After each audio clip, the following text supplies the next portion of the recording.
Hey, this is Matt once again. Welcome back to another video, and this is a paid request from Yule, Y-U-L-E. He wanted me to do a commentary on the Steven Seagal film Fire Down Below.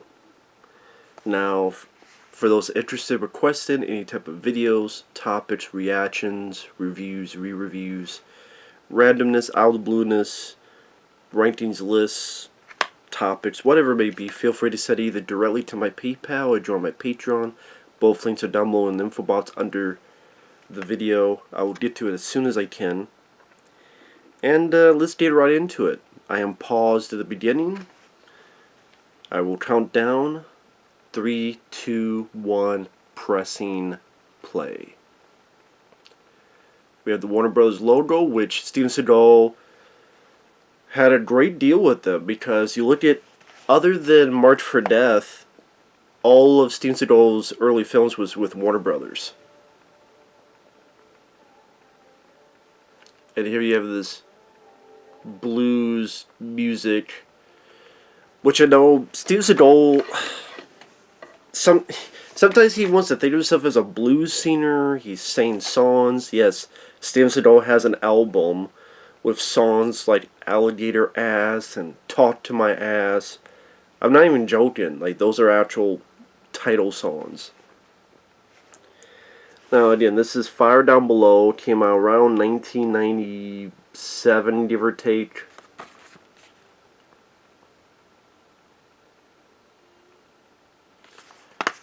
And Harry Dean Stanton is in the film from Alien, Escape from New York. Stephen Lane, who would be in films like Avatar, Don't Breathe. On the side, I always liked Warner Brothers when they did these little clip DVDs, where you have the side here and it clips in, and it's more cardboard, because it feels more sturdy.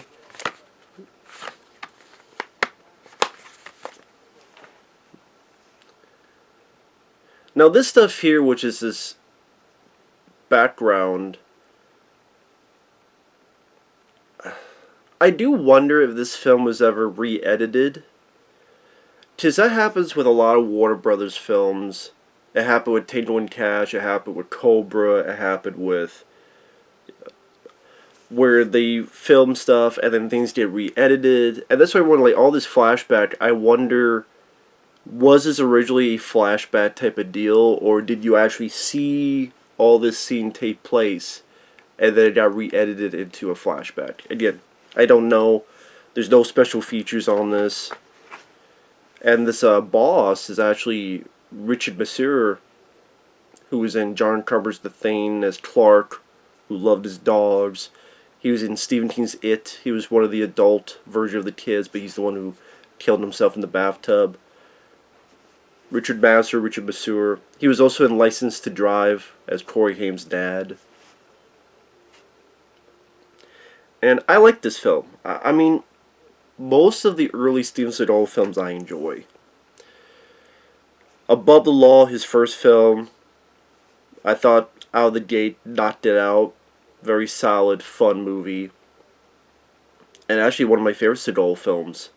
Directed by Andrew Davis, who had done Code of Silence with Chuck Norris. He would go on to do The Fugitive, Under Siege. Andrew Davis is a competent director, and Above the Law is a fun film. Then you had Hard to Kill. That's an entertaining sequel. I'll take you to the bank, Senator. The blood bank.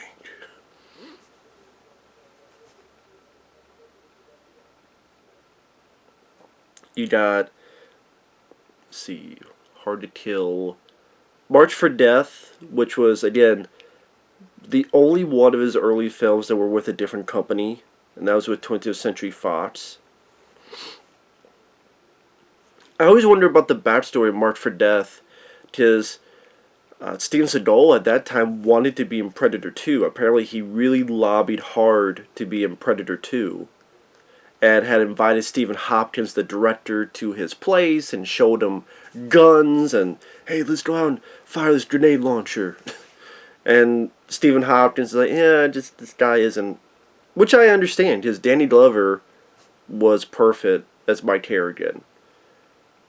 Yeah, it would have been intriguing to see Steven Seagal in Predator 2, but in retrospect, I'm glad it wasn't the case. So, Marked for Death. But I wonder if Fox really wanted it because Steven Seagal was a rising action star.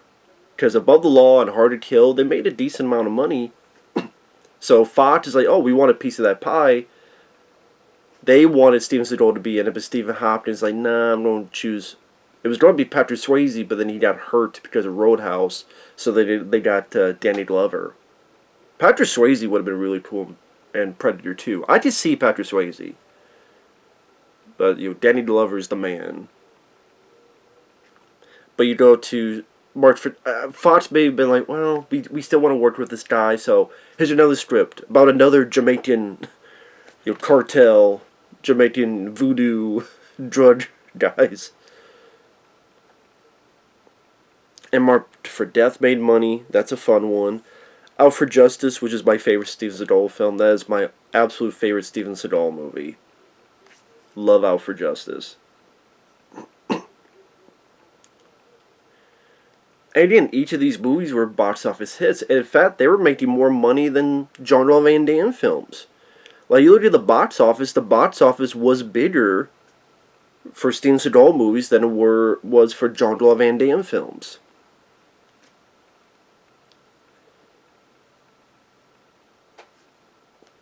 I think people were maybe just intrigued with Steven Seagal's Aikido, which was an interesting type of martial arts style that they had not seen on film, at least that often.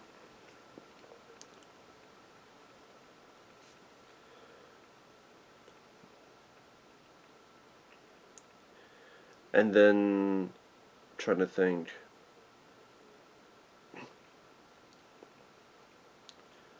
Yeah,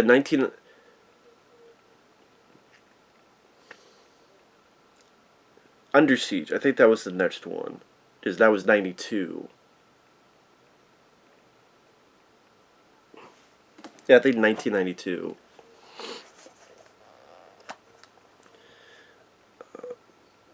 I'm hesitating because I'm trying to think. I keep thinking I'm missing something. But yeah, Above the Law, Hard to Kill, March for Death, Under Siege, they were hits.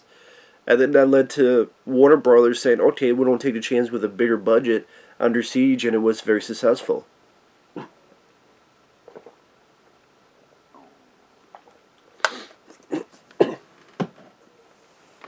Once again, worked with Andrew Davis, who was Above the Law. Oh, had directed Above the Law. And then, after Under Siege, 1992, you had...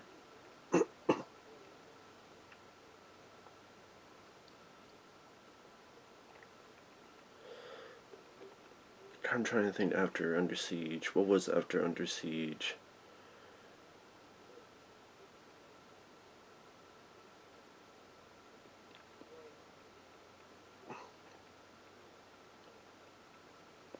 God, now I'm trying to think what was after Under Siege. It was... That was 92. And then they started plugging him into Executive Decision, which I don't like Executive Decision. I think that's a boring, overrated film. I love Caruso. I like Steven Seagal in this era. That was an overrated, boring film. Boring flick. And then Steven Seagal said yes, but then he's like, no, I don't want to die. I don't want to get killed off. He was a pain in the ass. And in that film just... could never get into Executive Decision. And then you had... should have looked this up before. You had Under Siege 2, which I do like, but it didn't do that well. On Deadly Ground, that's the one I'm thinking of. Almost forgot about On Deadly Ground, where he got to direct. And that's where things kind of changed for box office with Steven Seagal. Because, Under Siege and stuff was a hit. Then he's like, well, if you want Under Siege 2, I'll give it to you, but I want to direct a film. And I wanted to be On Deadly Ground. And On Deadly Ground, I liked half of the film. Like, I like the action parts. I can enjoy it as an action movie. I think the action's actually very entertaining, but the messages and the big speech at the end and him dreaming about fighting a bear, it just came out, it's just way too goofy. And it was always weird in that film too that he's gonna protect the environment, but he blows up an oil rig, which I don't know how the fuck the oil doesn't go into the water by blowing it up. But here we get into our first action sequence as he's going to talk to Harry Dean Stanton here.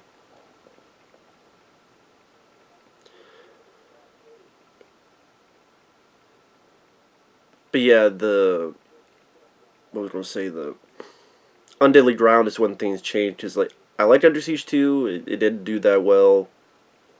Undeadly Ground didn't do that well. And then he was making films like The Glimmer Man, which I liked The Glimmer Man. The Glimmer Man... That actually doesn't have... Okay, we're not there yet. Never mind. It's later on the fight scene. Sorry, it's been a while since I've seen this.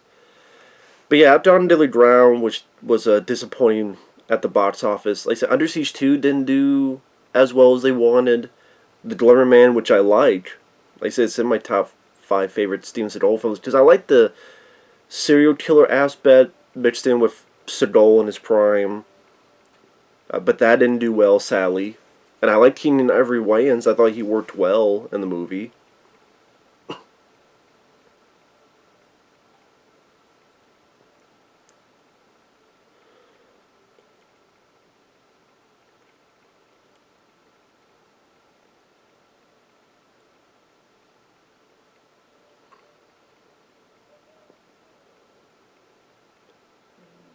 And Tritt was taking a long piss.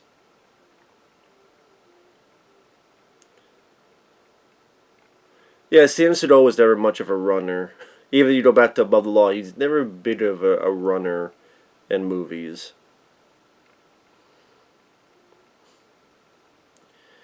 But yeah, Under Siege 2... Oh yeah, here's a little bit of an action scene, a little bit.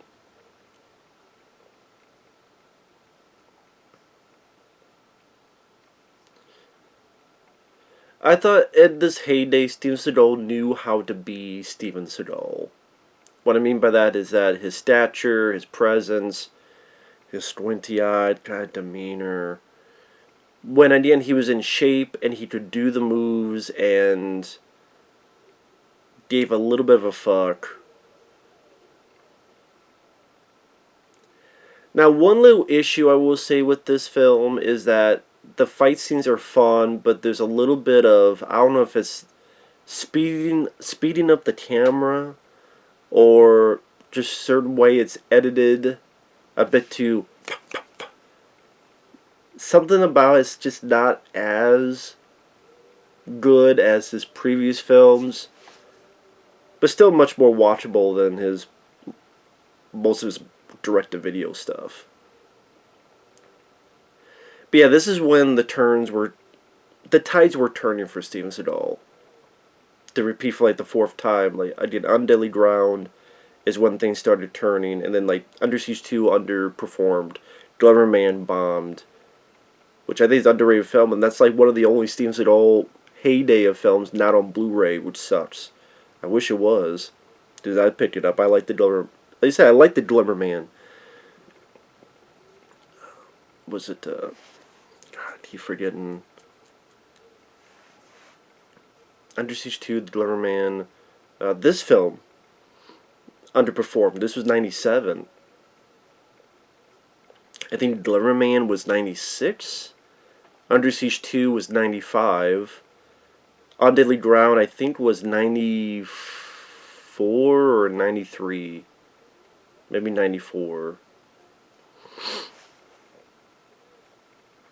And so Warner Brothers started realizing, wow, we're getting some diminishing returns from Steven Seagal. His films are just not making as much money as they used to. We've had, Glimmer Man bomb. We've had this film bomb. I don't know about this guy. That by the time we get to 1998, he had The Patriot, which I guess was supposed to go into theaters, but it went straight to video. And The Patriot became his first film that goes straight to video. And I'm not a fan of The Patriot. I've heard that there was action scenes and they were cut out. Why, though? If someone has an answer as to why the action scenes were cut out of The Patriot, I would love to hear it. Because I don't get why you would cut out action scenes in a Steven Seagal film. And so The Patriot, I get he was trying to do something a bit different. It's him trying to stop a virus. But I hate to say this, but Steven Seagal is just... Steven Seagal is good at playing Steven Seagal. Van Damme, to me, is a better actor. Van Damme can stretch in acting. He showed it in JCVD. He showed it in the film called In Hell. He showed it in Replicant, where he played a double role, including one as a serial killer. He was able to play different roles, and he did it well later in his career. Steven Seagal is not that type of guy. Again, I like Steven Seagal early days, but I like him being Steven Seagal. You may say that's limited, but Steven Seagal's acting is limited. But what he can do well when he's given a shit. And he's in shape. Jean-Claude Van Damme, though, I do think he's a better actor. Again, for people who say, oh, what are you talking about? Go watch Wake of Death, go watch JCVD, go watch Replicant, go watch Until Death, and watch his acting. He can do that.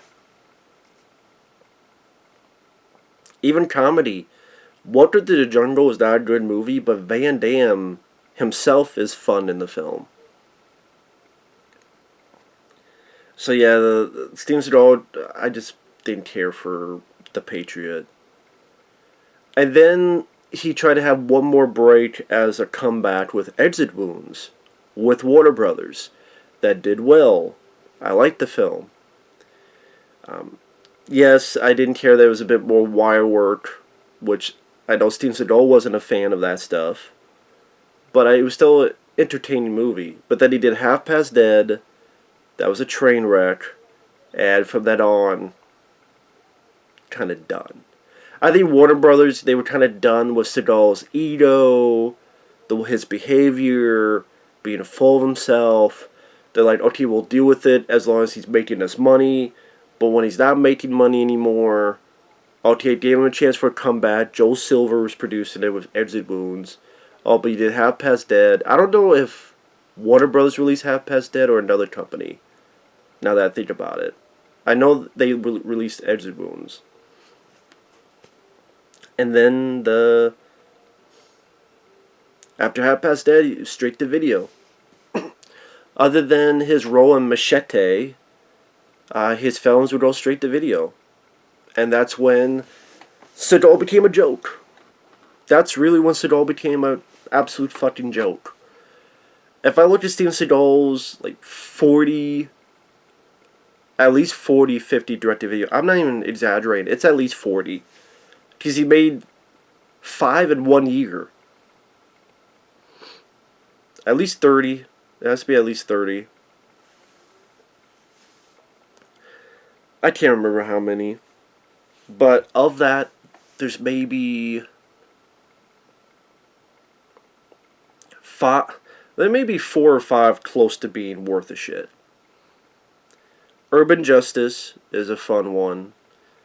Pistol Whipped isn't too bad. Into the Sun, that's a decent one. Let's see, Urban Justice, Into the Sun, Pistol Whipped. Those are 3 decent ones.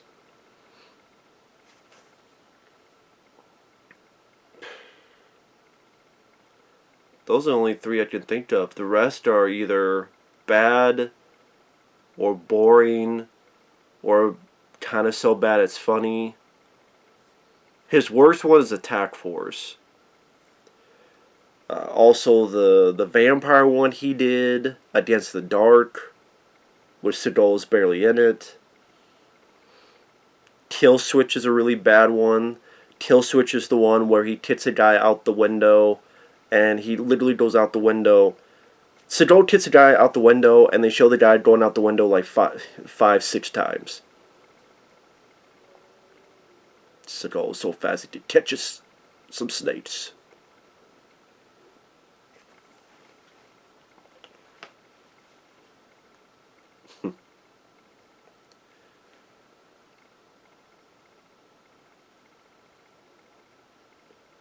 he put the steak in that's right, he puts the steak in their truck.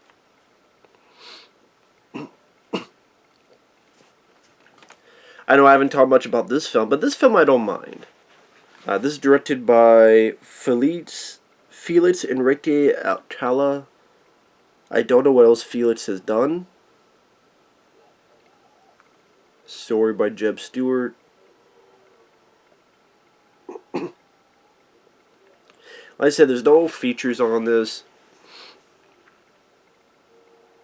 At least back in the day, these films, at least they have a polish of being theatrical movies, and what I mean by that is at least they're decent to look at, meaning, you know, you get the landscape of the mountains of Kentucky, because it's supposed to take place in Kentucky. I don't know if they actually shot there, but it's supposed to take place in Kentucky. The Appalachian Hills of Jackson, Kentucky.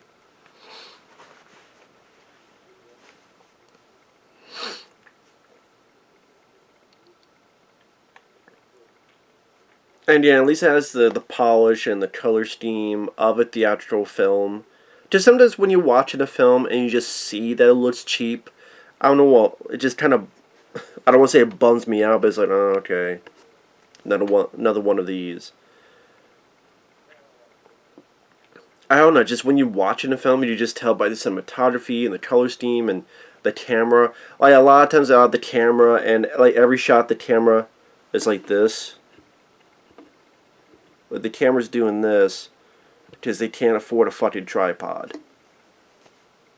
We have Kris Kristofferson as our main villain here.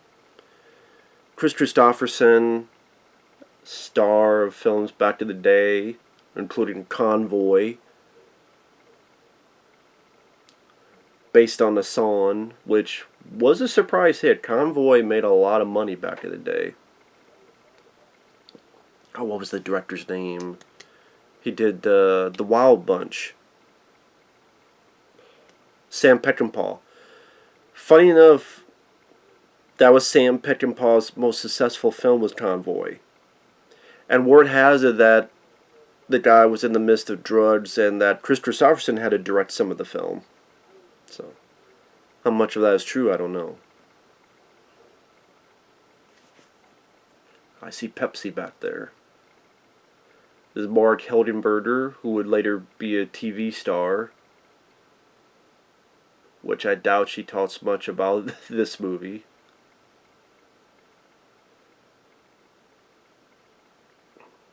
And of course, she's been ostracized from this town, thinking that she's this crazy murderer, which you find out she's not. It was Stephen Lane who did it, and she took the blame.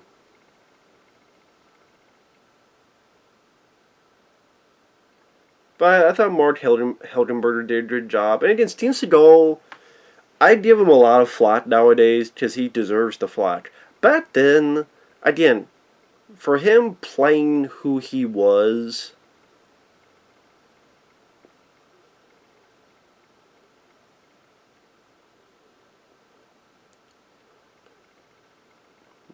I thought he did a good job for what he's supposed to do. Again, he may be limited, but again, he can play a form of himself decently in this heyday.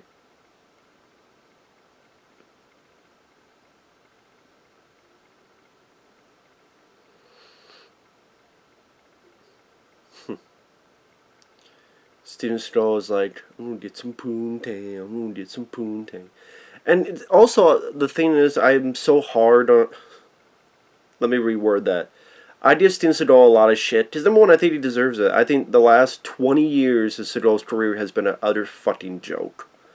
I looked at films, even like this, which is not one of his best. It wouldn't be in my top 5, but it's, you know, I like it. It's shit compared to... No, I mean, the last 20 years has been shit compared to this. And again, this is not even one of his best films. It's a decent film, but the last 20 years of his film, it's just a fucking joke. I mean, it's body doubles, plots that are just confounding or confusing or in one ear out the other. Like, I couldn't tell you the difference between fucking End of a Gun or Shadow Man or... I'm trying to remember his titles. Like, if you were to tell me what's the difference between Shadow Man and End of a Gun and... What the fuck else did he do? The... Black Dawn. And the only thing I can remember is the bad stuff. Like, Black Dawn, the only thing I can remember of that is there's a scene where there's fucking McDonald's wrappers on the dashboard of a vehicle, of a car or whatever. Like, Steve Seagal's there, and there's fucking McDonald's wrappers, which is just ironic. Kill switch, and you're kicking a guy through a window and he goes out the same window 5 times.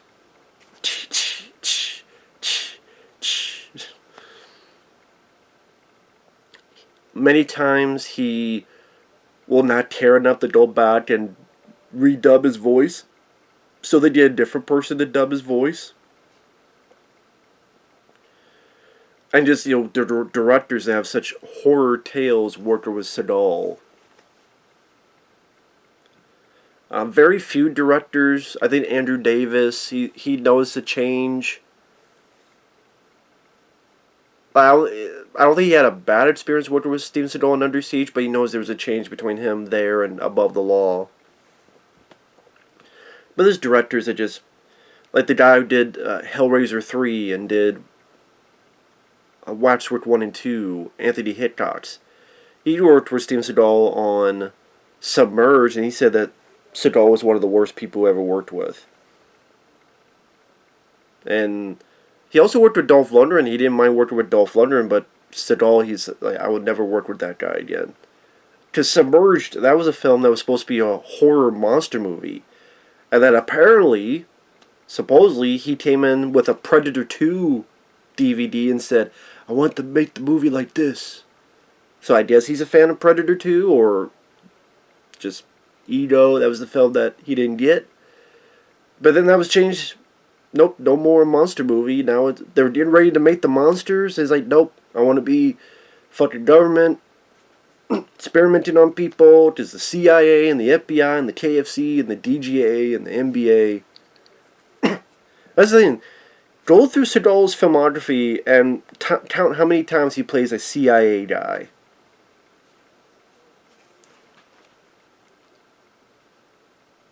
I think here we're getting to the first fight scene. It was this one. Because I remember he has boards.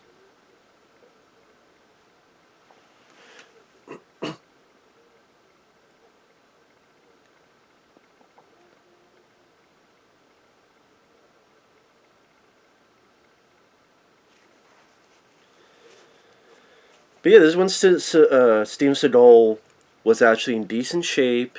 He knew what the fuck he was doing.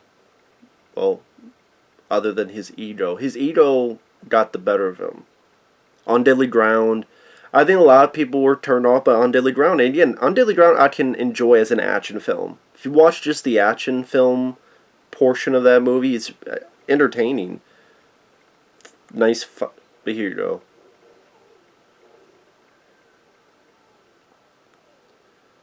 I mean, you still have that nice impact with the way he does his scenes.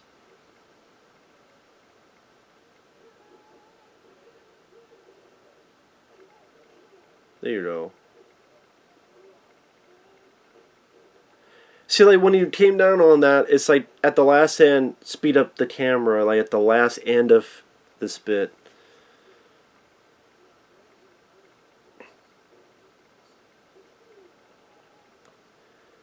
See, like, he punches, and when he punches at the end of the punch, like speeding up the camera on that one second bit. I don't know why they did that. I don't know if it's just the director's choice or what the deal is, but it was still a fun little fight scene. And that's kind of also the appeal of Steven Seagal, is how brutal is he going to be in this movie? Because that's the thing with Steven Seagal, is that I think the appeal was that he could be fucking brutal in his fight scenes. And that kind of made him stand apart from other martial art performers. What I mean by that is, Above the Law, you know, he breaks the guy's arm, and then, you know, breaks his neck. Under Siege, he puts his thumb into Tommy Lee Jones's eye, then puts a knife in his head, then puts him in the fucking right through the fucking computer screen.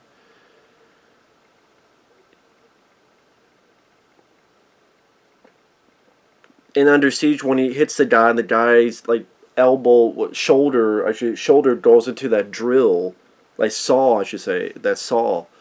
That's the thing. It's just need to be brutal, killing William Forsythe with that thing, just stabbing right into the guy's head.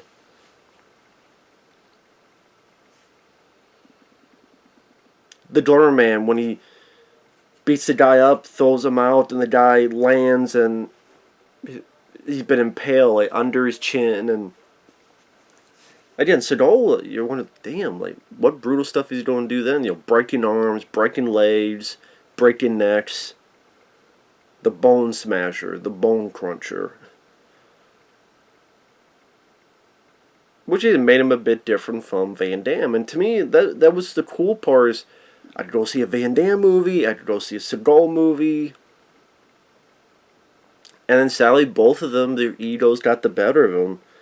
Van Damme, drugs was a part of that. And Van Damme at least regrets it and has apologized for it. Like, man, you know... well, I don't know if he's apologized for it, but I know he does regret it. And yeah, I don't know if I would say he apologized for it, but I know he regrets it. It's like, man, I wish I didn't do that, and... he's a guy open to apologizing. He's open to being humbled. Seagal is not. Seagal still thinks he's the king, and his shit don't stink.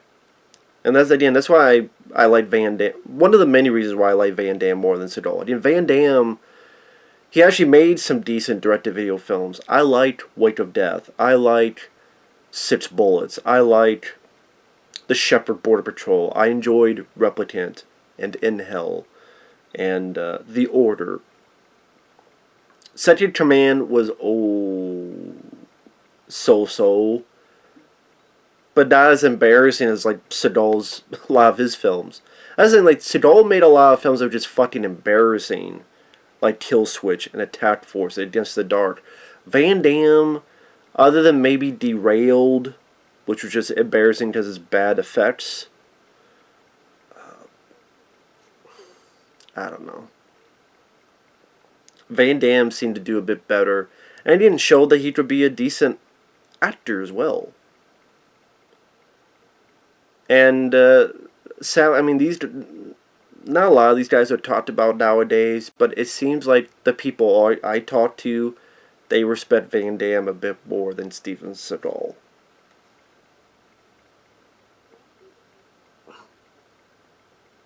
But I don't know, maybe that's just me. Now, I do think one of the things that people complain about, which is understandable, is that the film is not as action-packed as his earlier work. Because you look at like Above the Law and Out for Justice, they're more like in the city, the urban landscape, going from A to B. And, I mean, they're not wall-to-wall action, but there's still that sensibility of being in the urban city landscape, and either the bad guys are doing violent shit or Seagal's doing violent shit. I want to be number one. You think you're above the law, but you ain't above mine.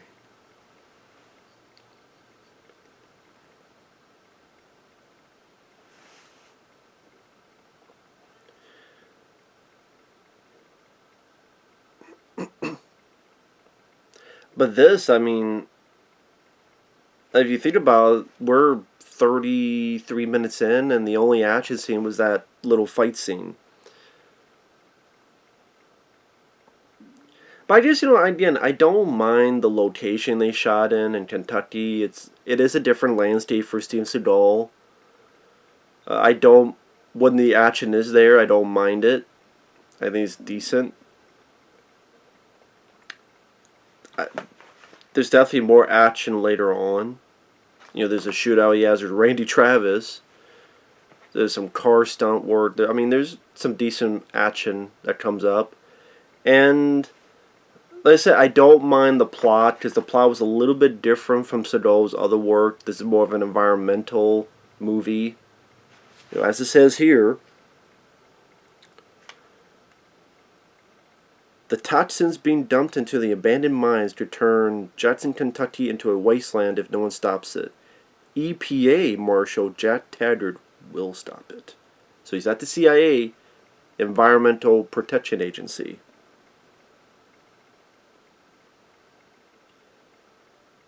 To find those responsible for poisoning the land. So that's what I mean. It's at least a little bit of a different plot compared to, especially what he would do later on, where they just blend in. Again, Shadow Man and End of... I don't know why I keep thinking of those titles. Like, there's a bunch of others.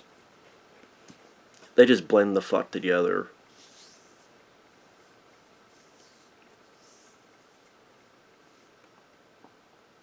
And it's always strange, like, Seagal wants to think of himself as religious and Buddhist and all this other stuff, but then he treats people and treats other beings like absolute dog shit. So, I think, you see, like, he's a guy that wants to put up an act as if he's a holier than thou, but then he, again, will treat people like dog shit, or... Like, the guy just... In real life, he just seems like such a fake and a phony and a fraud as a human being. Van Damme, he, on the other hand, seems like a guy that sometimes doesn't know how best to say his words. But it does seem like he means well. That he does mean well. In fact, I may want to check to see if there's any trivia on this I could find. So.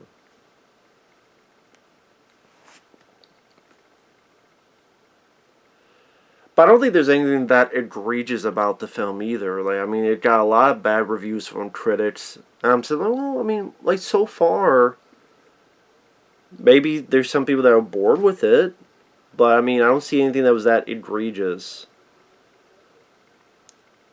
And that's the thing, if you're going to be an action star, yes, I do think you should be in a decent amount of shape.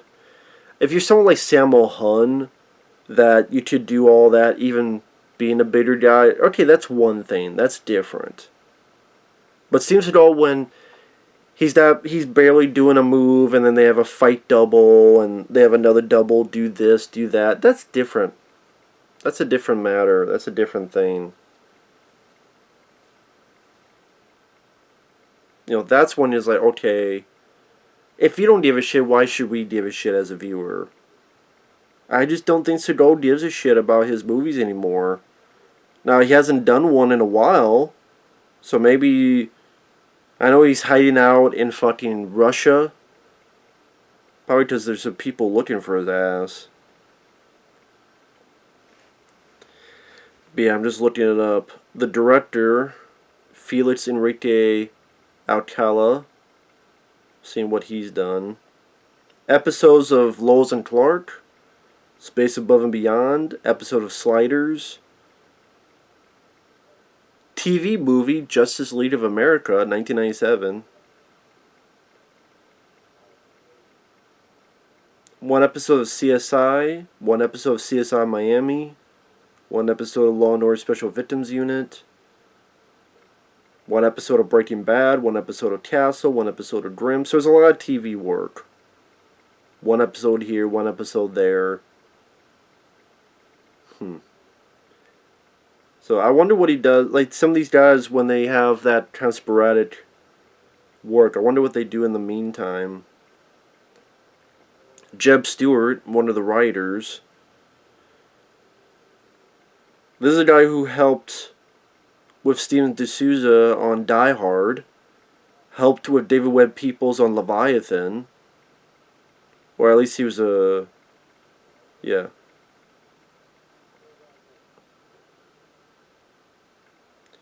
He was one of the writers on The Fugitive.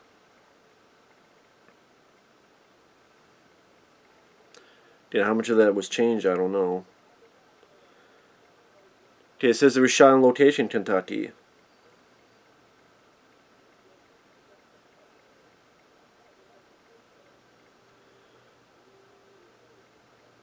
Let me see the release or the reception. Grossed $6 million opening weekend. Grossed $16.2 million in the U.S. $24 million worldwide. So that's not a lot of money. 14% of Rotten Tomatoes. Like, I don't think it's that bad.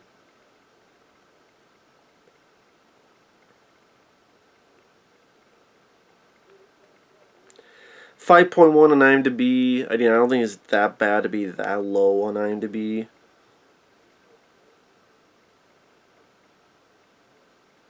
I don't think it's nearly that bad. Oh, lo and behold, I was right. Let me see. Warner Brothers wanted to make sure that Fire Down Below has the same fast pace and short running time like all other Steven Seagal films. So, just like they did with all of those films, they heavily re-edited the movie and deleted a lot of the plot and character scenes. They also removed several big action scenes on which much of the $60 million budget was spent. Really? Why the fuck would... Okay, it's IMDb, to be fair. Just because it's IMDb doesn't mean it's automatically true. So if anyone who has more detail on this can let me know, feel free in the comment section. There was an opening action scene involving Taggart and his partner Frank, who originally had a lot more scenes, but though they were removed. That's how I was thinking in the opening. And the entire original opening of the film was re-edited into a few minutes long opening montage in the final cut of the film. Well, I mean, I did say that's what it looked like, and apparently I was right. I didn't even think... Other deleted action scenes... I probably have read this before, but it's been so long since I've seen this. Other deleted action scenes include a really big and complicated chase scene which took place at night in the woods and hills and involved police cars chasing a tanker truck full of toxic waste which eventually crashes to a train on the river bridge. Scene where Steven Seagal kills a second corrupt FBI agent by burning him alive in gas station explosion will also cut out and changed so in the film he leaves him alive. Trailers for the film show many parts of deleted and alternate scenes including deleted action scenes.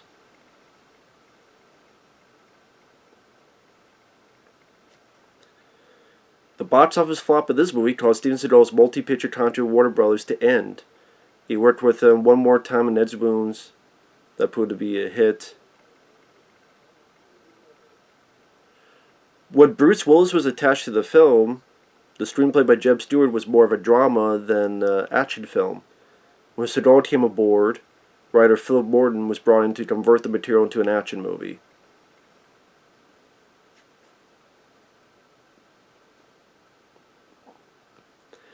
And the trailers, it shows some deleted scenes including in-depth view of Frank Elkin's investigation of murder,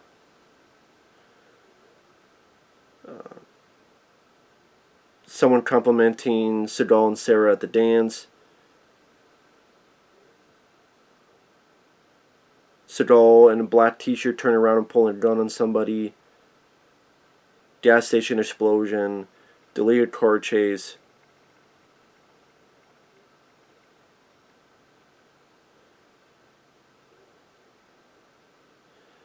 It's not known why entire action scenes were removed or cut down, although pacing issues and Stu's insistence on shorter running time are believed to be the reasons for that.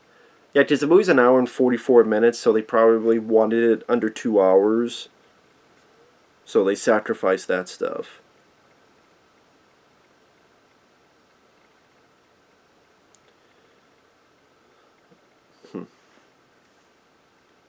Go figure. But this is Stephen Lane as her brother. And Stephen Lane later on... I mean, by this time he was the villain in The Hard Way with James Woods and Michael J. Fox. But later on he would find more success with Avatar being the villain in that. Don't Breathe being the blind guy that will kill your ass.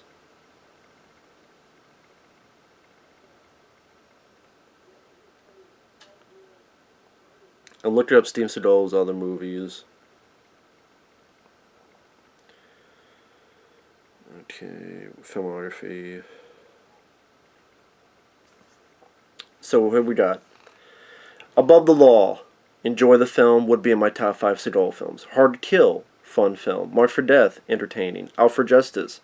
My favorite Steven Seagal movie. Under Siege. Good movie. I would say my top 5 Seagal films would be Out for Justice. Above the Law. It's tough. I do like The Glimmer Man. Under Siege, I do like. And I know Out for Justice might be my favorite. I would say Above the Law is my second favorite. After that, I'm not sure in the order, but I know Under Siege, The Glimmer Man, and probably I do like Hard to Kill, especially that scene. This is for my wife. Fuck you and I. But yeah, On Deadly Ground I do like, but then that's when the tide turned and it didn't do well. Under Siege, underwhelmed. Executive Decision, The Glimmer Man didn't do well. Fire Down Below didn't do well. You had cameo in My Giant, the Billy Crystal film. Then you had The Patriot, went direct to video. Then he was in this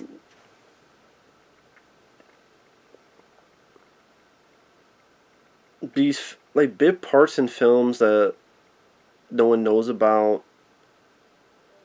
Well, not even like he didn't act. He like was a producer. Not Even the Trees, Prince of Central Park, The Path Beyond Thought, whatever the hell those movies are. Then Exit Wounds. But then after Half Past Dead, you had The Foreigner, Out of Reach.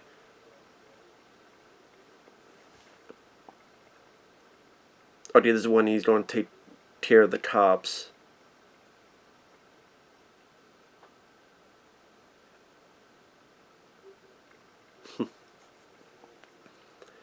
And take off.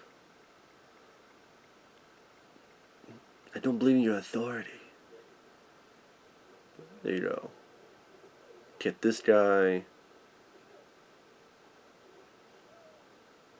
Again, the fight scenes are not as...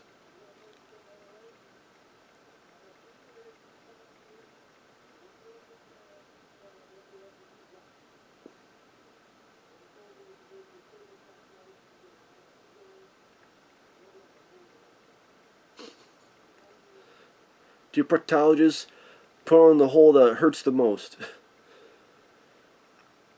I see the stuff like that, like Seagal actually isn't that bad. Like I said, being Steven Seagal, when he's given a shit, actually has that demeanor, trying to be a bit like Billy Jack from back in the day.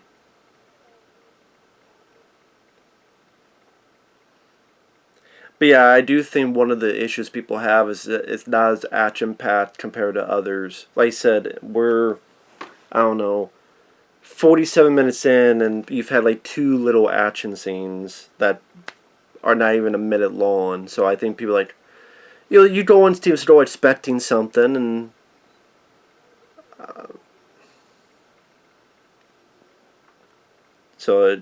but I mean, 5.1... compared to some of this other shit, like Out of Reach,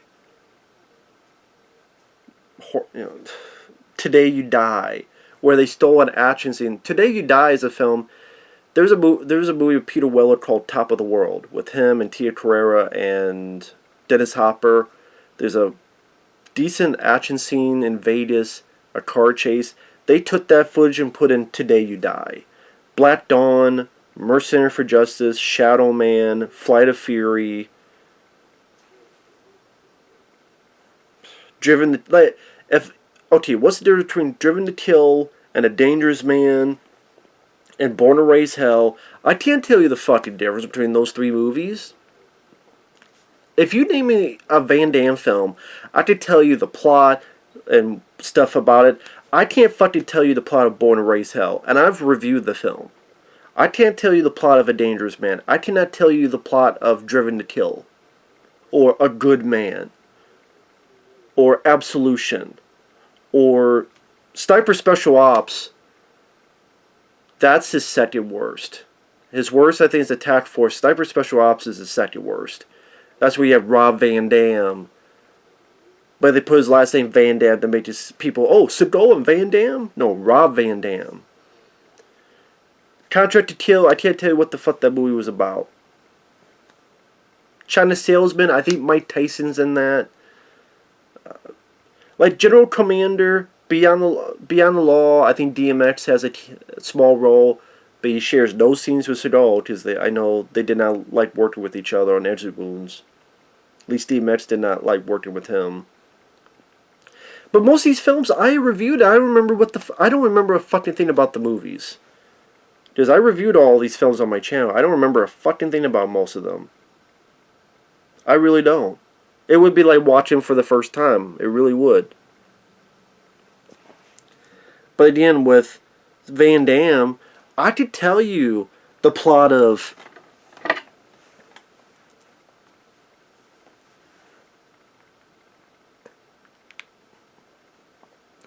I can fucking tell you the plot of...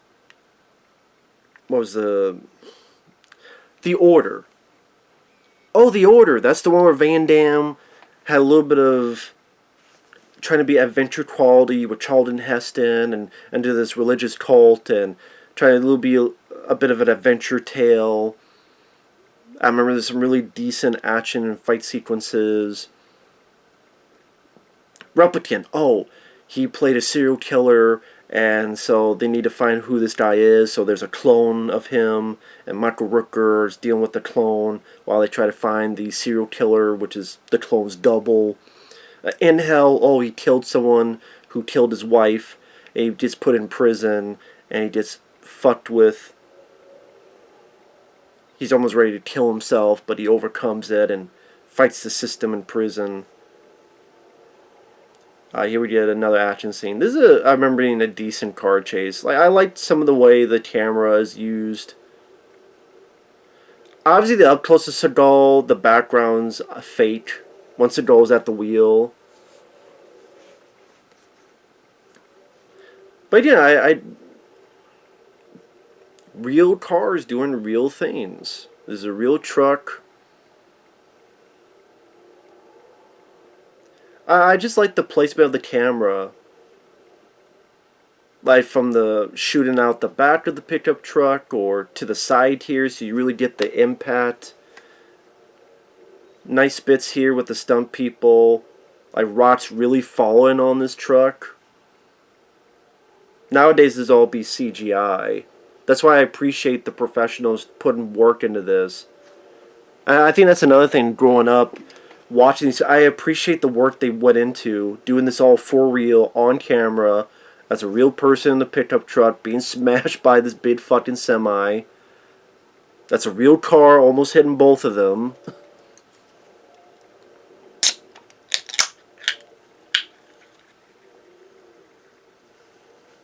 There you go, follow me, asshole. Yeah, semi truck's not gonna be able to swerve that much. Exactly. Like I say, I mean, this isn't fucking Ronin of car chases. This isn't, you know, one of the best car chases ever, but it, you know, fun little sequence. And, you know, I have, you know, what they actually would do this, send actual fucking cars and trucks and semis off a fucking cliff. Real explosions. Which, back in the day, we took for granted.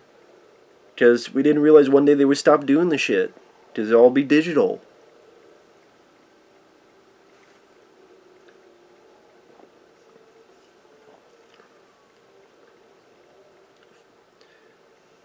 There you go, that's what you deserve. Get the Duel treatment. Steven Spielberg's film Duel.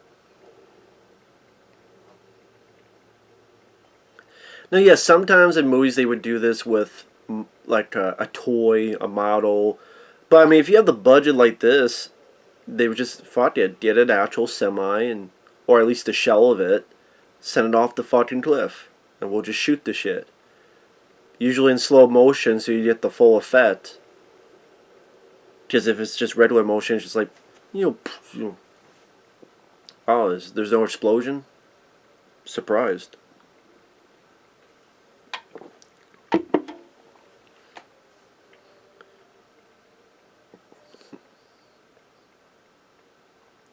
That's right, you tried to kill me, you motherfuckers. That's another thing with Steven Seagal. Like, sometimes he wants to think of himself as, I'm a very Buddhist sensei. Other times he thinks he's blues, like black. Hey, I'm gonna talk. Like, I don't know what the... It's like if he meets someone, he's like... I remember Bobby Lee, who has his podcast. I don't know if it was like Mad TV or there was some place that he briefly met Steven Seagal, and Seagal just looked at him and go, "Namaste, namaste." And it's like, and Bobby Lee's thinking, "What the fuck's this guy talking about? I'm American."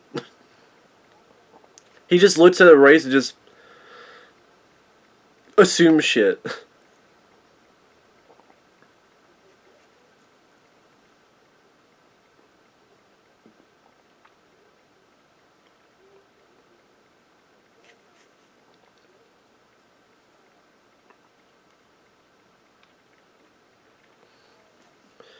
Like I said, I mean, I give Steven Seagal a lot of shit, but back in the day, in this heyday from like 88 to really around here, I mean, other than Exit Wounds, which I do enjoy, this is like the last theatrical Seagal film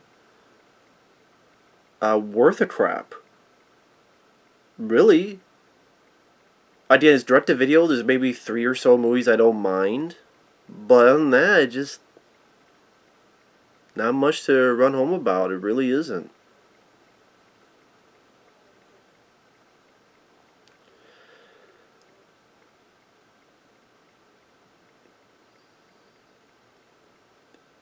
Yeah, they're not going to listen to you.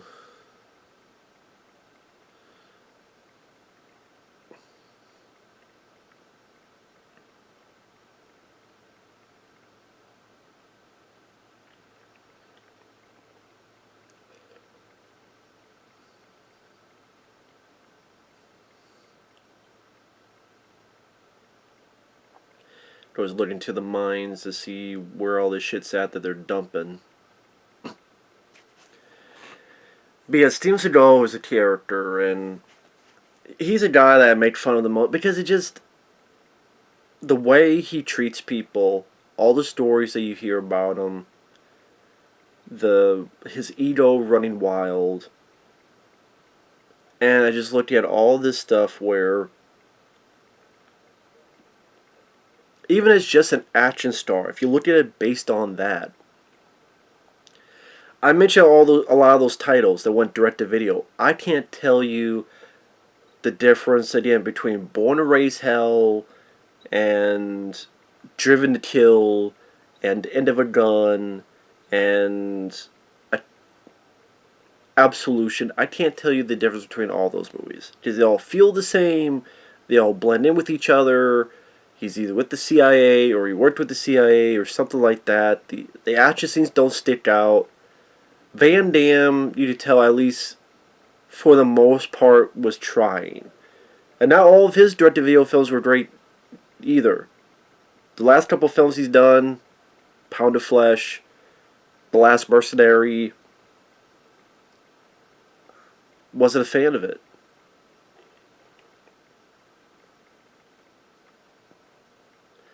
But I think with Van Damme, one of the reasons is that his body, maybe the spirit is willing, but the body just can't. And maybe it's not just drugs, because like Dolph Lundgren, he didn't take drugs, and he had to have his hip replaced. That's why you don't see Dolph Lundgren do kicks anymore. He doesn't do kicks anymore because he had his hip need to be replaced, so he just does punches. That's all you don't see from Dolph anymore, guns or punches.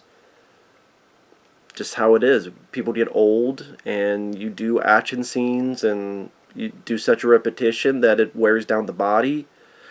For me, though, I think Van Damme, I think the drugs helped speed that up a bit. Because when you took drugs for that long, it's going to affect your body in the in the long run somehow, some way. And I was thinking we expect these guys to be who they were in 1993 and 1995, and it's not the case. It's not the case. And even like Michael Jai White and Scott Adkins, they're getting older. I mean, they're not 20, 30 years old anymore. Like Scott Adkins and Michael Jai White, kind of the newer action guys, and they're getting older. So and you don't see really newer ones come into play. Because the personal taste and preference of the audience, they're not really into those kind of films. You don't see Michael Jai White and Scott Adkins getting theatrical movies.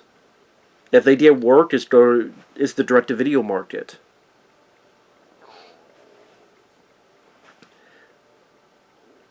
And also, like, some of the choices have not been the best.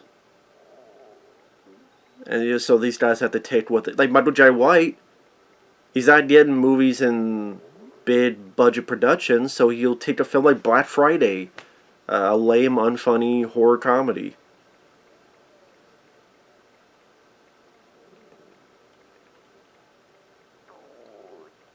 Shut up, stomach. I forgot who this guy is. I mean, obviously he's a country singer, but I forgot who he was.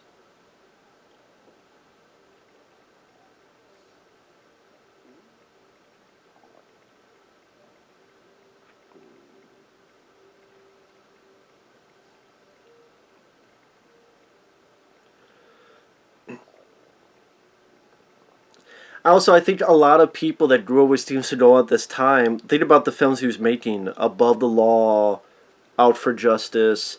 Again, these movies that took place in an urban setting.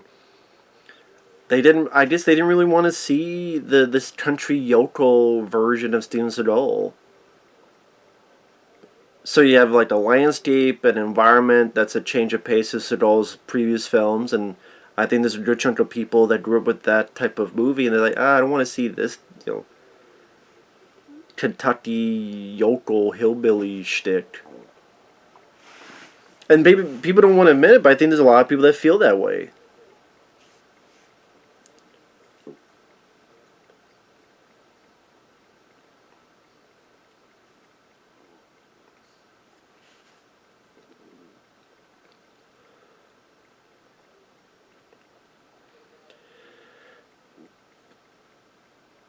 And I'll say it again. I'll talk shit about Seagal because I've plenty of times the past 20 years has been a fucking joke. But back in the day, he had the look, he had the presence, he was a star. He had that star quality. There are better actors, there are better action, martial arts stars, but he had that star quality. People may want to deny it, but Above the Law and Alfred, there's a reason. People say if it's just martial arts, then a lot of other people would have made it bigger. Okay, Curly.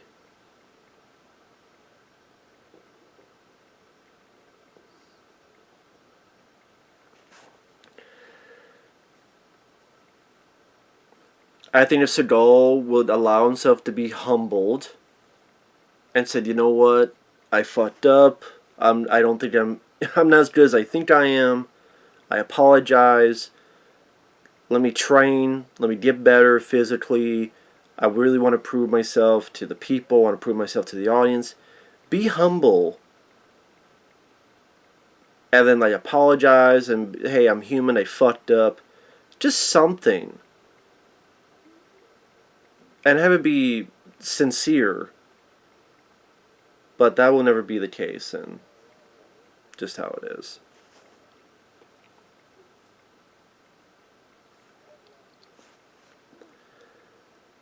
Now there are books, and I'm trying to think where I put that one book. I don't have the new edition, but I have a Steven Seagal book called Seagology, and I don't remember where I put it. It might be in the other room, actually.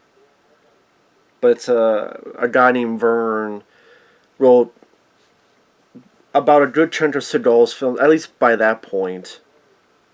I don't know if the guy should do another update of that to fill in like the rest of it, because I don't know if Seagal will work again. He probably will, but I mean, I'm surprised he hasn't done a film in a while. And yeah, for him, it's a while, because there's a point that he did like 5 films in one fucking year. 5. And yeah, I think he's in Russia. I don't know the actual details as to why he's in Russia. I think because he's hiding out in some shit, but that's just me. But I don't know for certain. If you do, feel free to let me know. I would love to know.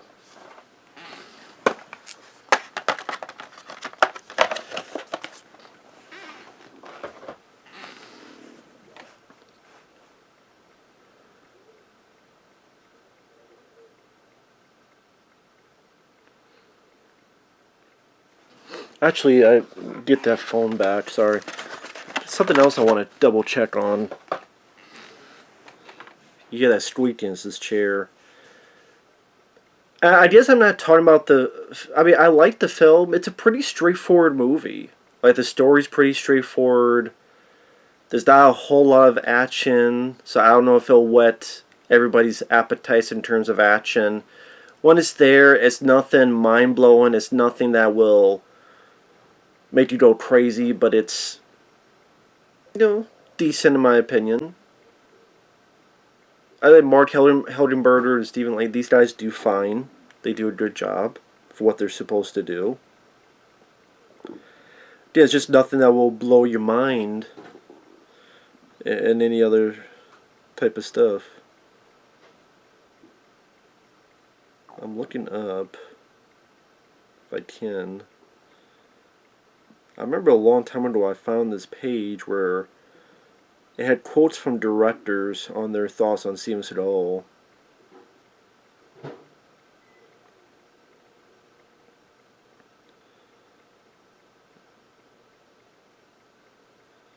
I don't know if I can find that again.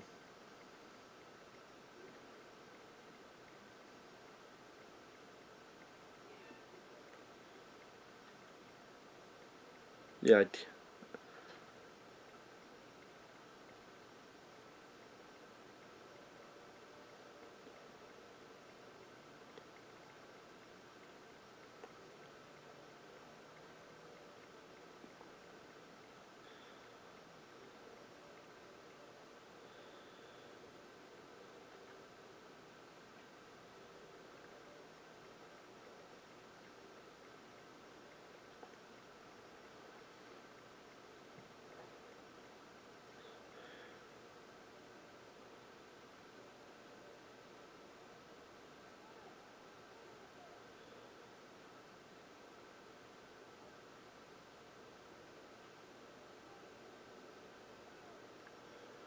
sorry, someone's doing like a Seagal versus Van Damme article.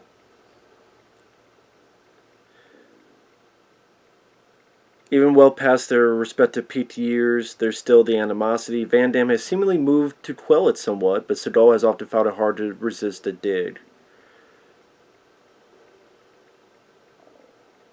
Van Damme, having more prolifically churned out profitable films back in the 80s up to the mid-90s, probably has the best case. Van Damme has honed his craft and sought to improve immeasurably over the years, best showcased in JCVD or The Bouncer, which I wasn't a big fan of that, but I'll take The Bouncer over.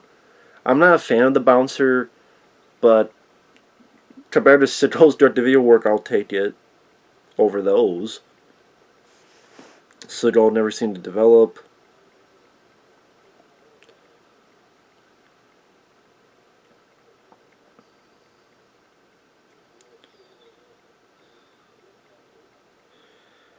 Yeah, I cannot remember where that was. It was like a Reddit or something where it was like a bunch of directors talking about like their thoughts and experience working with the guy. Yeah, I don't know if I'll be able to find it.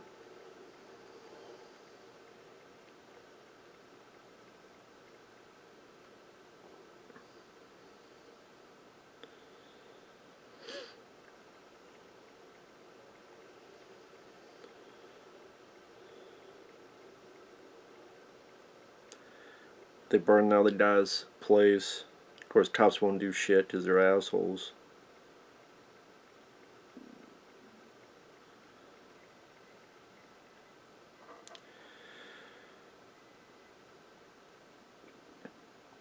Rob Schneider says his appearance on SNL was notoriously horrible for everyone involved, and if you watch the episode itself, Seagal is in very few sketches, and the one he's actually in, he just beats up guys, acts like a badass, evidently at his own request. Yeah, that's a pretty bad SNL episode.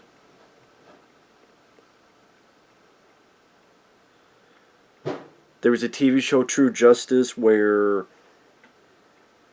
he was a deputy sheriff, break up a cockfighting ring. He drove a tank into someone's house. There's accusations that a homeowner's dog was killed.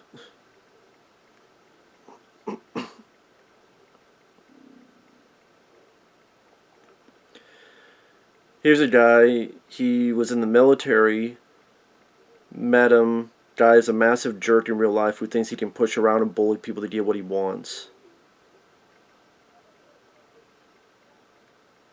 He's an asshole of epic proportions.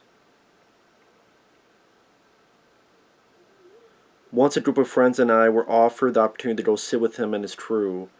We declined. He may have been famous, but he looked like shit, and we all know his rep from the locals who warned us. He got pissed and came over to our table.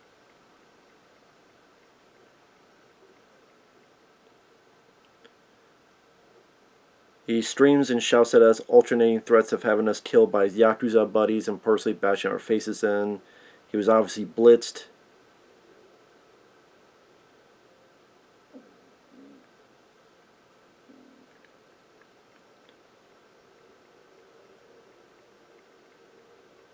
A buddy of mine who's a stuntman said that Seagal was a pussy to work with. He said there's always some minor contact when filming a fight scene, but if anyone so much as tapped Seagal, he would pitch a fit.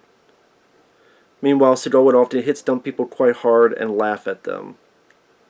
Yeah, I've heard that too. They treat stunt people like shit.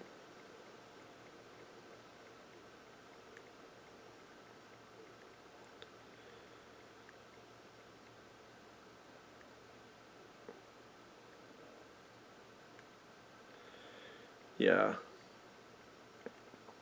Seagal. This is what I'm talking about with Seagal. And sorry about that, my stomach is talking to me. Just I haven't eaten yet. So my stomach wants to have a conversation with me, so I apologize for that. Let me see something real quick. Get out of there.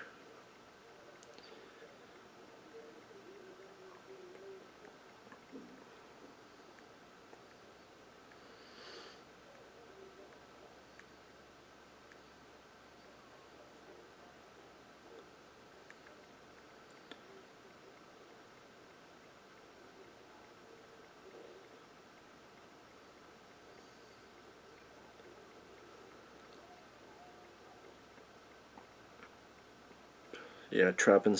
Yeah, pretty much she trapped Marty Helgenberger there, as the others one tried to kill Steven Seagal.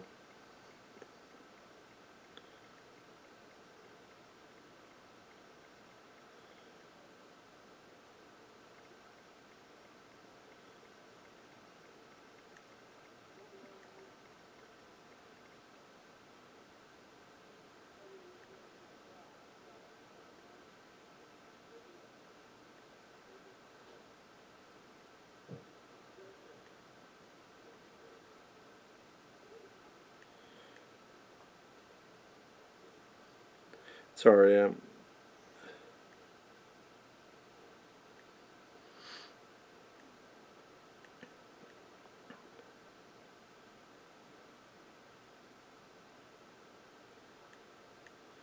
yeah, like Van Damme, he'll take the piss out of himself too. A lot of times, Seagal. I know Seagal did like a Mountain Dew commercial, and he was in that movie, The Onion movie, where he played Cop Puncher. But I mean, if it's him as an ultimate badass, then he'll do it. But if it's him, like, again, taking the piss out of himself, then it won't.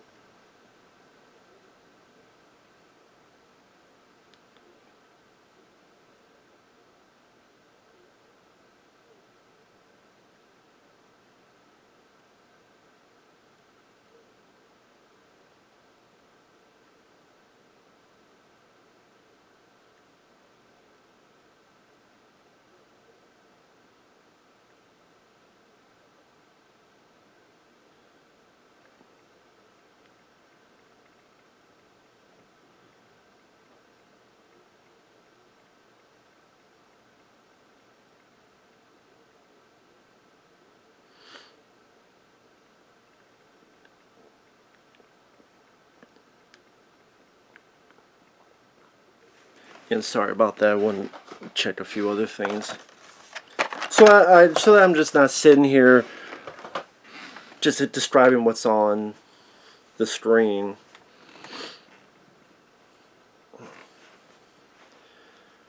Pretty much Steven Seagal saying who this guy really is.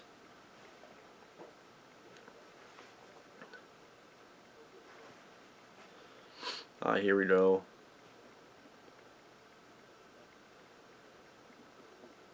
Yeah, I think this is why it's not like, I mean, we're an hour and 15 minutes in. Has it been like maybe 3 action scenes? I mean, you think about that, it's been 2 little fights, a car chase with the semi-truck. Don't think I missed anything else. I think this will be like some explosions here. There's the big Randy Travis.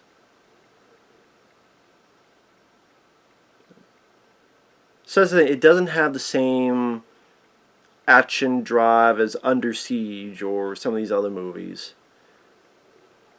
And I think that's the thing, like, this is after, I mean, this is...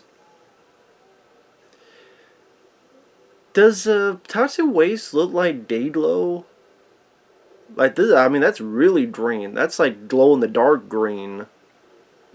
When I say puke Dayglow, that's the color I'm thinking of. Like, this is like the secret of the ooze.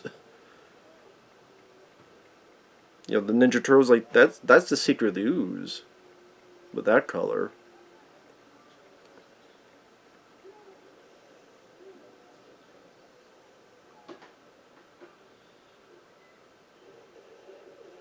You know, just a couple motherfuckers. And like Steven Seagal, he's gotta be, of course, the expert shot. But you just say that for a lot of action heroes, so it's not just Seagal. That's just how it is with... There you go, he didn't hit dead target on that.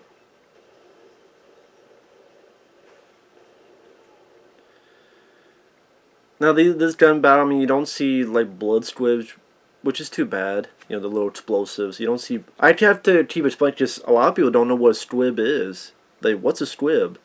These little explosives that you hit, and it makes it seem as if someone got shot. Which I prefer, because it sells the illusion of what you're trying to accomplish, but...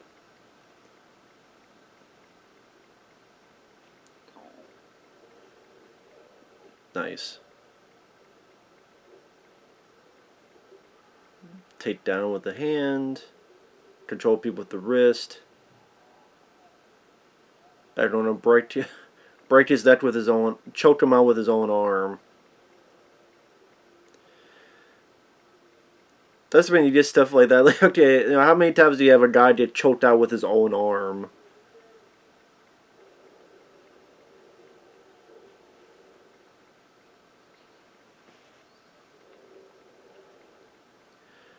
Like I said, this definitely had a budget behind it. I mean, this stuff here, I mean, this is all done in camera. Real people running from this. So I'm guessing there's a camera in that rock, that boulder the guy jumped over. And they obviously had multiple cameras for this.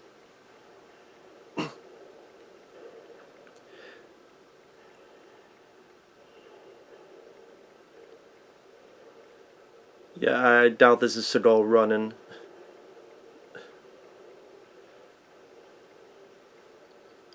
I guess the shake of the camera to give the illusion that these are shaking and a bumping because the explosion.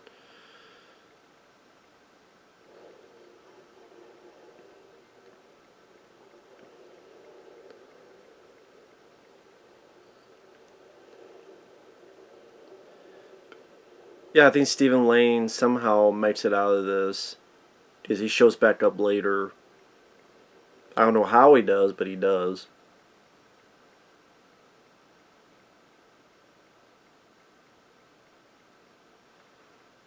Somehow he does. I don't know how.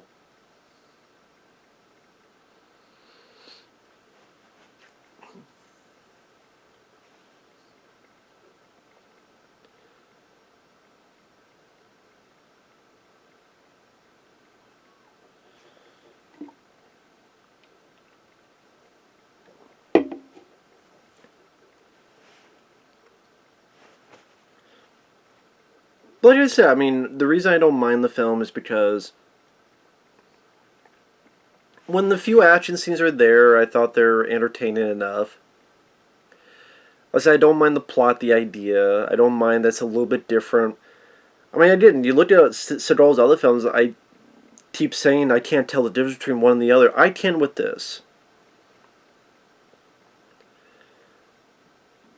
And yeah, I thought Mark Hildenberger actually gave a pretty decent performance. Kris Kristofferson, I liked him as an actor. Always nice to see him.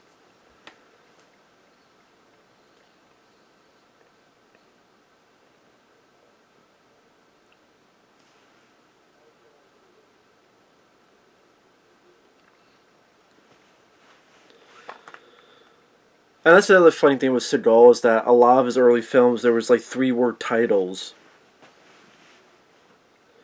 and for a while there it was a 3-title thing he stuck with: Above the Law, Hard to Kill, Out for Justice, The Glimmer Man, Fire Down Below, On Deadly Ground.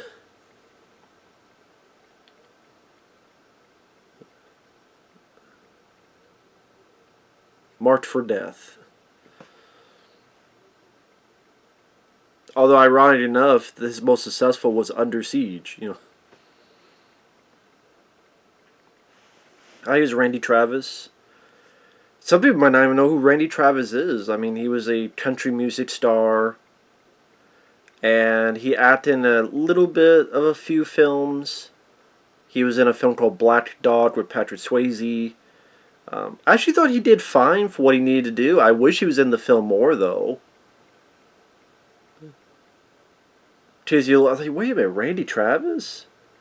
And so to me, I'm like, wait, there's something more to this. I mean, I don't see Randy Travis coming in as just a regular nothing. There's something a bit more to it than that. I thought Randy Travis, that he had for a country singer as an actor, I thought he had a little bit of that decent persona.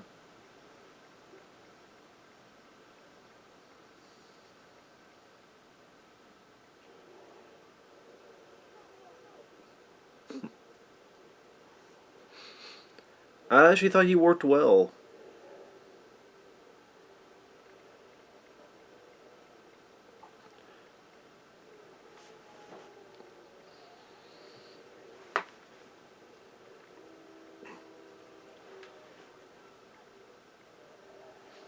Sorry, I'm now just watching the action sequence.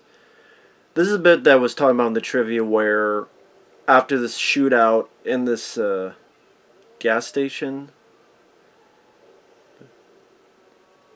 there's a shootout in there, and then Randy Travis' character gets killed. Then he gets Mark Heldenberger, and then he shoots. Like the guy gets on fire, and then that blows up the gas station, and that's the other part of the action scene. So that part is cut out.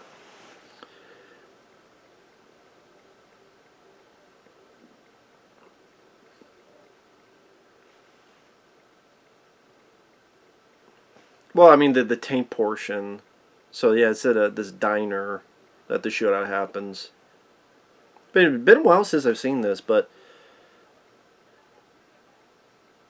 let's see, Randy Travis, handles himself fairly well for a country singer. Like I said, I almost wish he was in the film a bit more.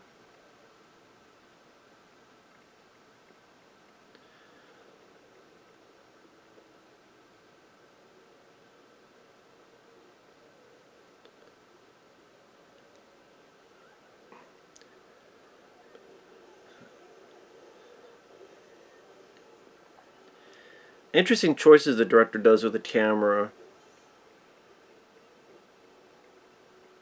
Like the camera actually is in like Seagal's point of view to as he's sliding down. Boom, right in the neck. That's the thing, is like, oh, there's Randy Travis. Oh, nope, never mind. Gets shot right through the neck. Good shot though.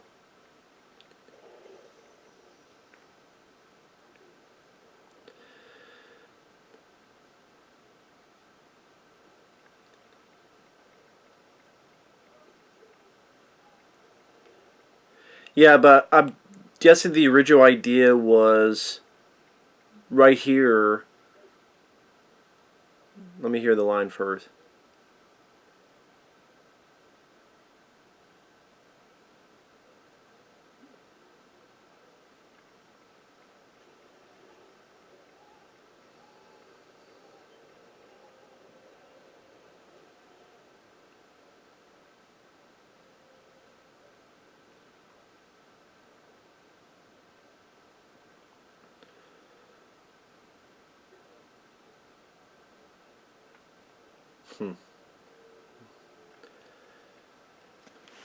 So, because they have Seagal say that line, stick around, let's have some fun.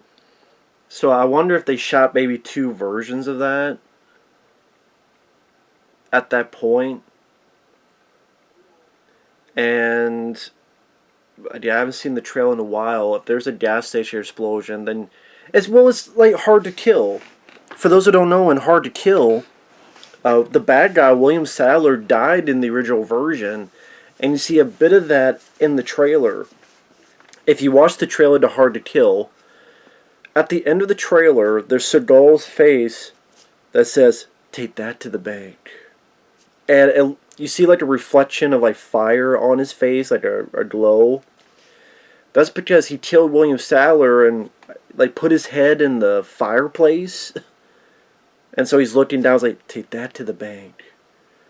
That's the last bit of the trailer, and that's not in the movie because that's from the alternate ending that was shot, but it's never been seen to this day.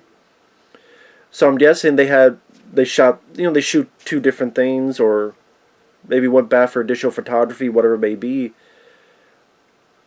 My guess is they changed it because they thought if Seagal did that, he would be looked as too sadistic.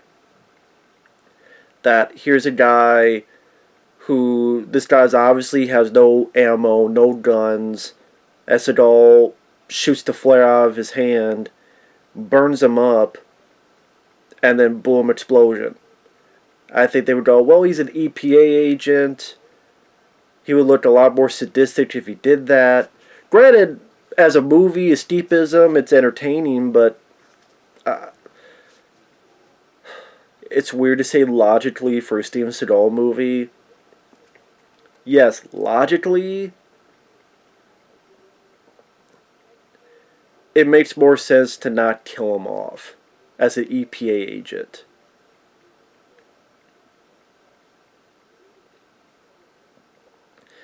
But, again, action-wise, it would have been satisfying.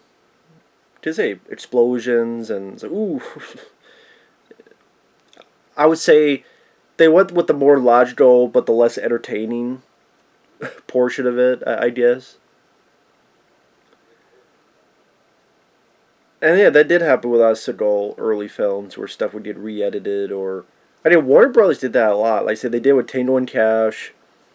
Showdown Little Tokyo is another one. That's why the movie with Brandon Lee and Dolph Lundgren, it's only like an hour and 19 minutes.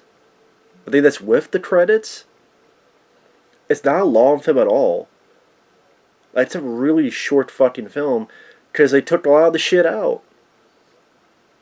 And what sucks about Warner Brothers, they take all this deleted footage and it's never seen again. Even Demolition Man. Warner Bros. Did with Demolition Man. They took out that John Spartan had a daughter, as in she appeared in the movie. John Spartan, Sly Stallone's character's daughter, was in the film, and they cut it out. The girl that's standing by Dennis Leary at the very end of the film, that was supposed to be John Spartan's daughter. There's a fight between him and Jesse Ventura. They cut that out. I mean, that was even advertised on WCW because Stallone was sitting with Jesse Ventura talking like Eric Bischoff on WCW. And, oh yeah, we have this fight scene. That was cut out of the movie. So yeah, they'll cut out action scenes, which that's the last thing you should cut out of an action movie is action scenes. Just the way I look at it. Don't cut out action from an action movie. That's why people are going to see it. I hate to be a bearer of bad news. People are not seeing this for the story. You still hope for a decent enough story, of course, but the number one thing people think of is action. In action movies. Hate to be a bearer of bad news, but that's the fucking truth. Now, you take the end credits out, there's probably about 10 minutes left of the movie.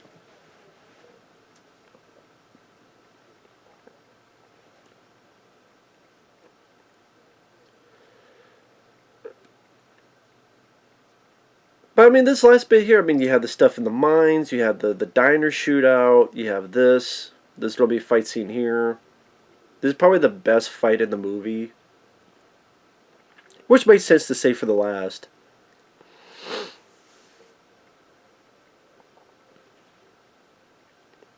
This other guy sounds like a mongoloid.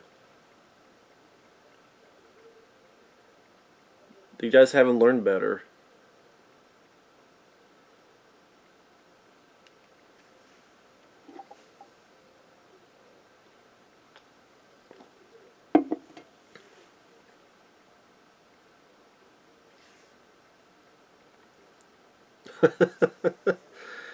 And there were some fun lines Seagal said in these movies.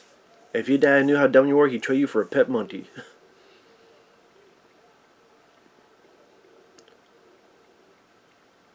There you go. Keep breaking this guy's nose. This is like breaking this guy's teeth out. He's spitting out teeth.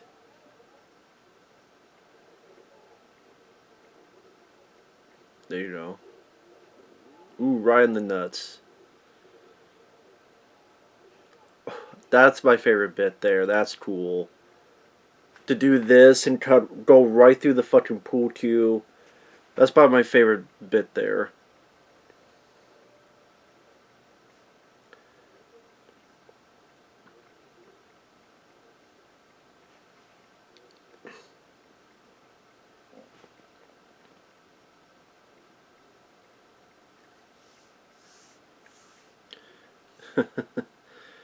I don't give a shit. You turn to evidence just to save your ass, or you do it just the right thing. Right now, I don't give a shit. Like I said, he had that steely-eyed glare. He was a star at this point. He was. There's a reason why people like me and others would see these films and enjoy them. And I would say of his early work, like from 88 to 97, this is probably one of his lesser ones. Because I would put Above the Law, Hard to Kill, Marked for Death, Under Siege, The Glamour Man, Out for Justice above this. I think it's better than The Patriot. Do I like this or Exit Wounds more? I don't know. Because Exit Wounds has an issue with it's a bit more wire work that I care for. That even, again, Steven Seagal wasn't big on. This is a nice location. Like, this is a beautiful looking place. So I think it's like the green lights and the red in the background.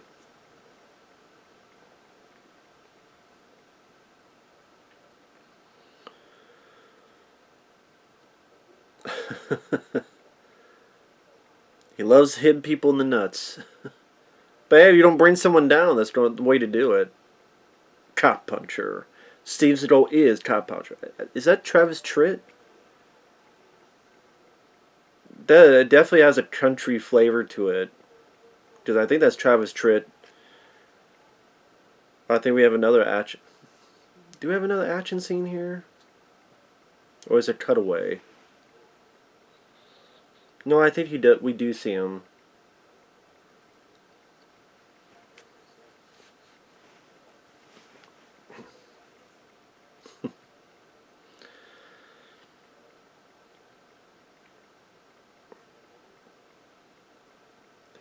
Better than losing your teeth.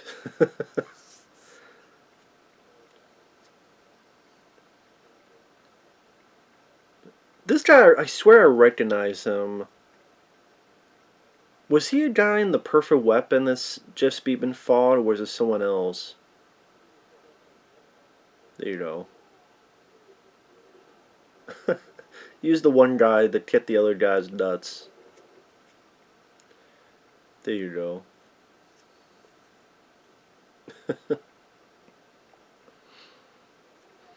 And yeah, I don't know which I would put, this or Exit Wounds above.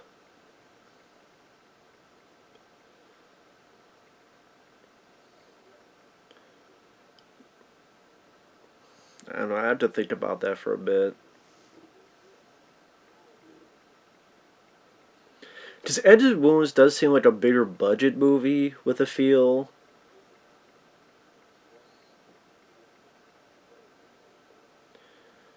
Believe me, he gets a lot larger, buddy. He gets a lot larger. That's another, I mean, he let himself go. Like, this is a guy that taught so much shit, has so much ego, and you're like, why does he have ego now? Why does he have ego now? Like, no one likes the guy. Like, so many people disrespect him, make fun of him, talk shit about him. You know, he's not even in good shape. Well, you're not either. I'm not meant to be an action hero. If someone said, hey, Matt, we're going to pay you $5 million, which I'm sure he gets for these movies. We don't pay you $5 million to be an action hero. I'm like, okay, how much time do I have? I'm going to a gym every fucking day for $5 million, which will be like, I don't know, $25,000 after taxes. Yes, I'm going to a gym every day and twice on Tuesday.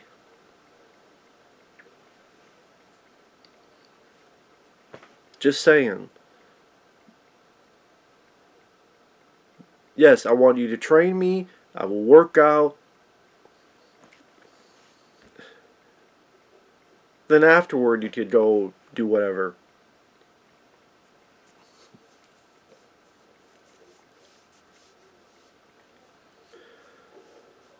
Damn.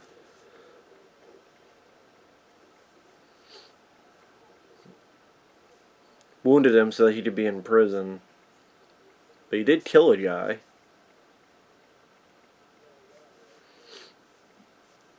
I know you're alive. That could be because I'm a bad shot. Or that I'm a good shot. I want you to meet Tyrone. You think about that?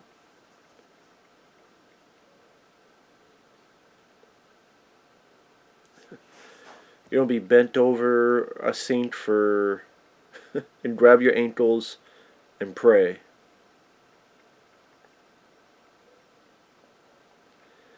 Yeah, I think this is where you get Stephen Lane coming back. I don't remember if Seagal kills him. What the deal is.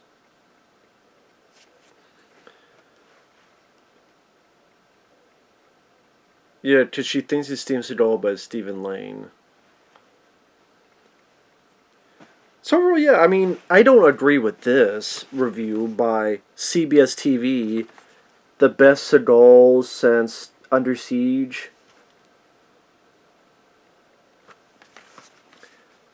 Oh, it's Seagal, okay.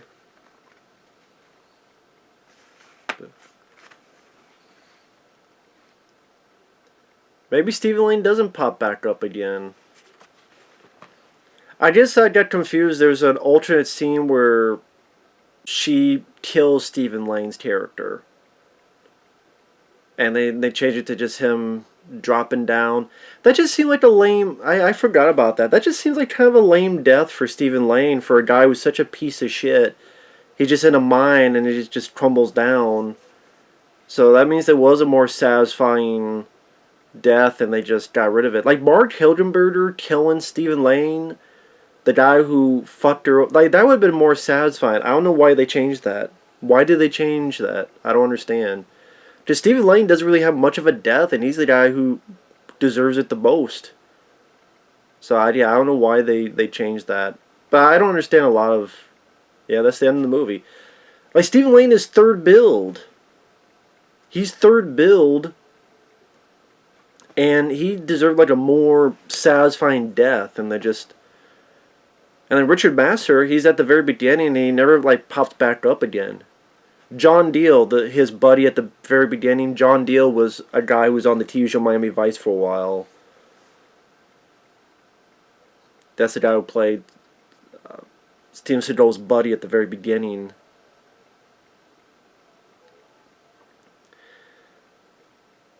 So yeah, Warner Brothers, I mean, they do this editing shtick for a lot of these movies. I think it's a bit annoying when they do that. Yeah, that was Travis Tritt as a singer.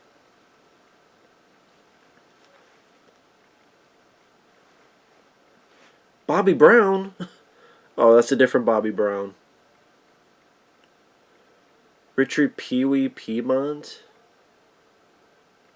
Look at the stunt people. I'm seeing if Kane Hodder's on here. Maybe not. Oh yeah, Kane Hodder. There you go at the bottom. Kane Hodder. Wow. Kane Hodder did work on this. There you go. Seagal tried to fuck with Kane Hodder.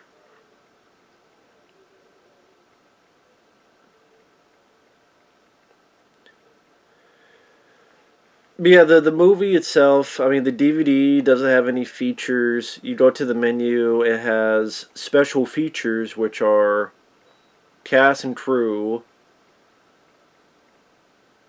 Born in Lansing, Michigan in 1952. Raised in Fullerton, California. At the age of 70, developed his interest in martial arts.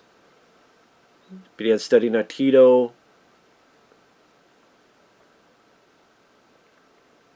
Moved to Japan at age 17. Became the first non-Asian to organize his own dojo in Tokyo.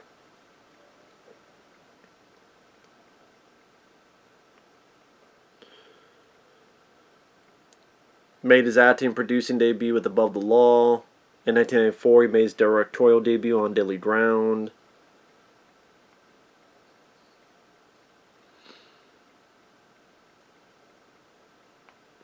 Marge Hildenberger. Wait, she was in what? Oh, she was in Always, the Steven Spielberg film. She was in the TV show China Beach. Played George Clooney's love interest in ER. I think she would be, what was it? Was she in CSI later on? So I'm just looking through these special features. Life imitates art. Yeah, during, I guess, the actual filming, there was a real EPA investigation going on at the same time.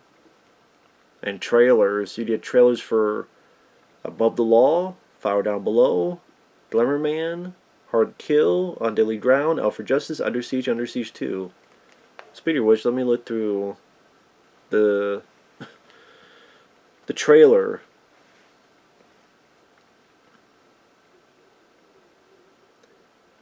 Sorry, I'm just looking through the trailer now.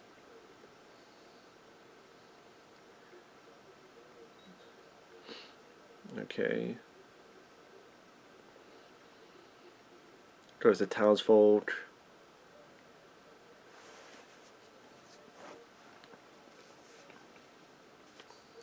You got the church, you got Seagal entering, that's when he gives his speech. Shut up, stomach. See, this guy with the binoculars, If you see the trailer 40 seconds in, you see a guy, I think that's Steven Seagal's buddy, looking through this. And it's not done in a filter, it's done... So yeah, this is probably Seagal's buddy with binoculars. So that's the stuff that was cut out.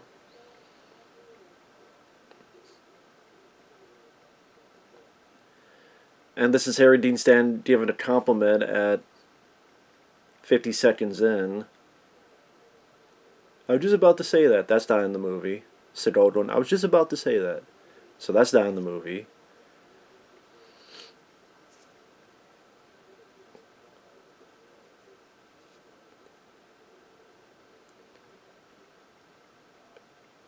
Yeah, I see a brief shot of Seagal at 1 minute 6 seconds in. He's in a black shirt, he's aiming a gun. And yeah, I don't know what that's from.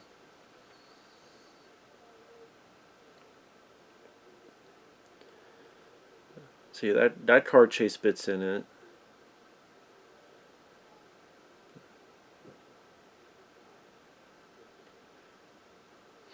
Him fucking up the cops. Semi-truck going over.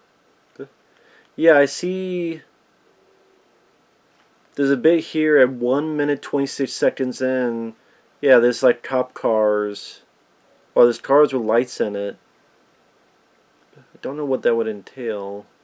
Oh yeah, Marty Hildenberger with a shotgun. That's probably the bit where she shot and killed Stephen Lane.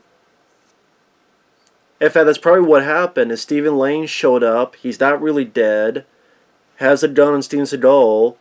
But then Marty Hildenberger used that shotgun at like 1 minute and 25, 26 seconds and killed Stephen Lane's character. So, her with a shotgun, that's probably the bit there. Barn burning down. The diner shootout. Him running out. Fucking these people up in the...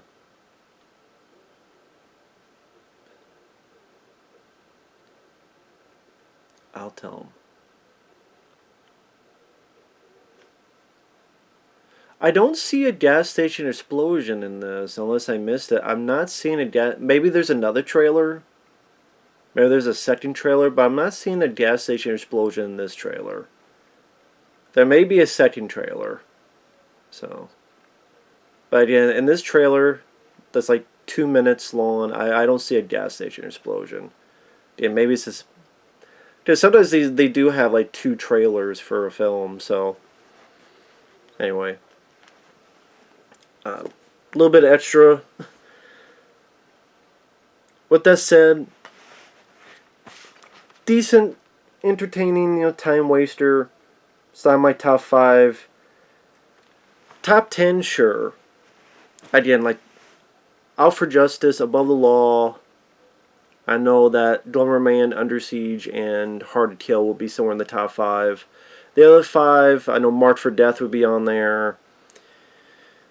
Probably Under Siege 2 would be on there.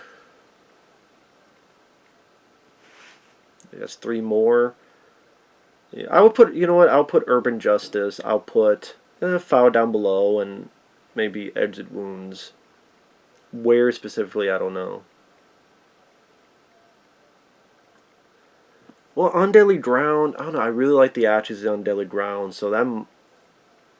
I might put that above Urban Justice. I don't know. But with that said, thanks for watching. Take care, guys, and we will see you in the next one. Later.